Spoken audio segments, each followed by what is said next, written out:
into the second one. Actually, oh, dude, Jonathan Pearce is next. Damn. It's Jonathan I'm Pearce, sorry, I wanted this. Christian Rodriguez. Yeah, so we got JSP versus Christian Rodriguez. This fight's going to be pretty cool, I think. I'll start with JSP. He's 3-1 in his last 4. All fights were finished. He did get TKO'd by Joe Lozon. He did get finished by Joe Lozon, which is honestly not great. You know, it's not something you would love to see. It doesn't usually happen. But dude, this guy's well-rounded as fuck. Yeah. I mean, he really shines in the grappling game, to be real.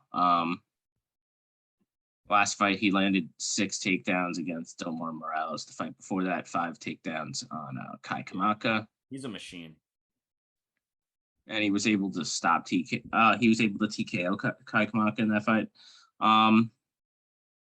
Yeah, Christian Rodriguez is, I mean, he's young. He's what, 24 years old?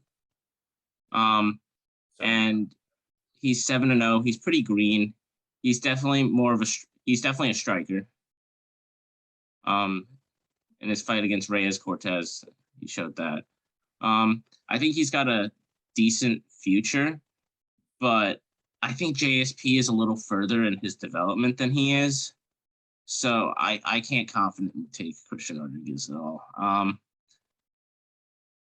just not going to take him at all.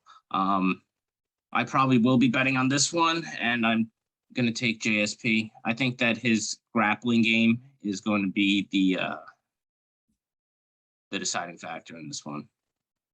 Yeah, dude. I've reflected too. I couldn't agree more. I think the wrestling of Jonathan Pearce is vastly underrated. And him as a fighter, he's just vastly underrated fighter. Like 3-1, like you said, in the UFC umbrella, under the UFC umbrella. Averaging 7.1 takedowns per 15 minutes across those 4 fights at an alarming 57% accuracy, not to mention a plus 1.5 striking differential at 52% accuracy. Also has finished 10 of his 11 wins, mostly by KO TKO. Very well-rounded, hard-nosed fight style. With my only critique is his submission defense needs to be worked on a bit, with 3 out of his 4 losses coming by sub, but I think he has worked on that. But the guy's a goddamn fighter. I read about this. He was attacked from behind at the gym that he was training at after he had like an altercation with some like big dude in 2014. The guy choked him out and then like head stomped him and broke his neck, broke 19 of his teeth, and he bit his tongue in 2. Wait, who did this? Jonathan Pearce had this happen to him. Yeah. At the gym. Bit his tongue in half. He obviously, the guy didn't bite his tongue. He bit his tongue. I guess he had like a seizure or something. I don't know what the fuck happened. He almost died. And then shortly after that, he found like newfound inspiration to pursue his MMA career. And he went pro like that a year later, which is pretty amazing.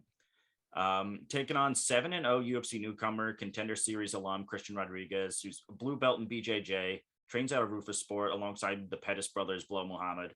Striking looked good in that fight, not to mention, not the most accurate, but still good. He did stuff 8 out of 10 takedowns attempted on him too. When he was taken down, he did have a little trouble getting back to his feet. I will say that, but overall, he had a pretty good performance. The level of competition he's faced isn't the best. His last opponent was 19-36. Not to mention, he's taking this fight on a 10-day notice at a higher weight class. I think the pressure of Jonathan Pearce is just going to be too much for Rodriguez. 100%. I think I see a TKO in this too. And I'm looking at the odds. The odds weren't up yesterday, and I just found them. They are up officially. And Jonathan Pearce is looking at a minus 330 favorite. And I was really hoping it would be closer than that. Because I see why it is where it is, though. Yeah. It's just the short notice, the grappling game. It's just. Yeah, the guy doesn't add up well for. The guy's an absolute tank, too. And I'd love to watch him fight. And this is a pretty good matchup for him. Yes, sir. Yes, sir. We both agree. We're both going with Jonathan Pearce.